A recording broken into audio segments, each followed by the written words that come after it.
अस्सलाम वालेकुम वरहमतुल्लाहि वबरकातुहू। जनाब आज वीडियो ਨੂੰ स्किप ना करें कि तुम अच्छी तरह मालूमात तो सी तो वीडियो एंड तक लिखा है। तो जनाब अक्सर दोस्त बिरा फरमाइश करते हैं फार्मा नजरात जेडे आंदे फौजी भाई कोई चीज लियाओ जी नस्ली होवे ते आला क्वालिटी की चीज होवे। ते आज जेडे मेरे बिरा शौक रखना चाहते जनाब है शौक बिरा शौक होंदा बिल्कुल वाइट अख दे विच तोता फेस और अख वेखो जिवें नगीना होंदा है ते कन्ना दी चौड़ाई वेखो ते लंबाई भी ते बिल्कुल कुंडली वाले सिंह चिट्टे सिंह ते जनाब मुंह चार दंद ने कोई 6 दंद ने बिरा फुल जवानी दे विच और जनाब मोटी थड़ियां दे विच ने मोटी थड़ी दा फायदा होंदा बिरा के चंगे दुध वाली बकरी बनदी है। ते एक्टिव इतनी है कि पैर बनने पै गए क्योंकि पैर बनने क्योंकि सड़क ही नाल है पे मेन अड्डे दी अपनी लोकेशन है पई ते चारा भी खवा के भी खा रहे बिरा के तुहानू पता लगे कि सेहतमंद और माशाल्लाह एक्टिव चीज ने।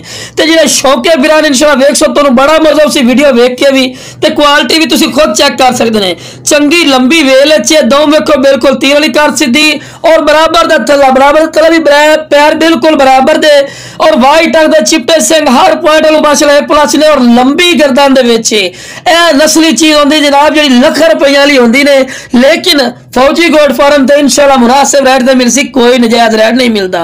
ते जेड़ा साडे फार्म ते आना चाहे साडा फार्म है लुडन शहर जिला बिहाड़ी लुडन मेन अड्डे ते यूपीएल बैंक और पीएसओ पंप दे सामने इंशाल्लाह तुसी आओगे तुसी आखोगे कि वाकई यार है बिरा शौक है पिया। ते जनाब क्वालिटी ने सब तो आला क्वालिटी माशाल्लाह पाई जाती ब्लैक बीतल दुध च नंबर 1 होंदी ने। ते अगर एक तुहानू होर भी दस देनी जनाब एक क्रॉस हो जाए वह भी थोड़ा नसीब है क्योंकि अयालियां को लिमने बिरा और अयाली जनाब बकरे वगैरह वे छुट्टे होंगे कि मुंह चार दादे क्रॉस तो साफ ज़ाहिर हो गई होनी है। तो उन्हें मेरे आख्या जी क्रॉस हो गई लेकिन बिरासी तुहानू खाली बना के देनी है। तो इन्हें उचाई भी बिरा तुहानू दस रहे दी उचाई जी ने वो तकरीबन जनाब 37 तो 38 36 तो 38 तुसी ला लो क्योंकि जो भी इंशाल्लाह गल करनी कन्फर्म गल करनी कोई गलत बयान नहीं करनी। तो वीडियो भी दूर रख के बना रहे बिरा तुहानू पता लगे कितनी खूबसूरत और कमाल दी चीज है।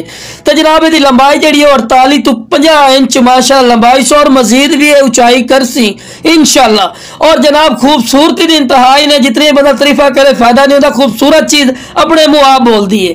तो माशाल्लाह रेट 65,000 रुपये कर दे पे लेकिन फिर भी